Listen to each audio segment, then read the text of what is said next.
Video last దాకా చూడండి, surprise అండి. దొండకాయను ఎలా వండాలో వీడియో చూపెడతా. దొండకాయలో పాలు పోసి వండుతున్నాం.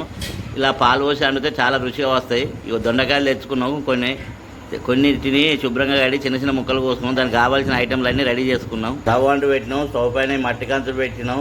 ఇందులో 3 చెంచాలు నూనె పోసుకున్నాం, 1 చెంచాలు పోపిత్తులు, 1 చెంచాలు జీలకర్ర, ఉల్లిగడ్డలు, కళ్యామాకు, పచ్చిమిర్చి, కొత్తిమీర, మెంతి, పుదీనా, 1 చెంచాడు అల్లం వెల్లిపాయ, 1 చెంచాడు పసుపు, 1/2 చెంచాడు ఇంగు.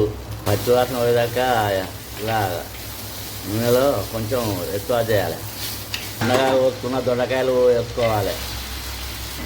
చెంచాన్నర కారపొడి, చిన్న చెంచా, తగినంత దొడ్డుప్పు, మొత్తం ఒకసారి కలుపుకోవాలి.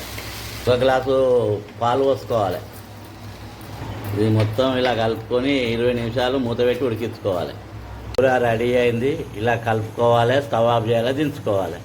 దొండకాయ కూర పాలు పోసి అన్నం రెడీ అయింది. గుమగుమలాడుతుంది. వేడివేడి అన్నం కానీ, చపాతి కానీ, పూరితోటి కానీ తింటే చాలా రుచిగా ఉంటుంది. ఇది మళ్ళీ కావాలనిపిస్తుంది, అంత రుచిగా ఉంటుంది పాలు పోసి వండితే.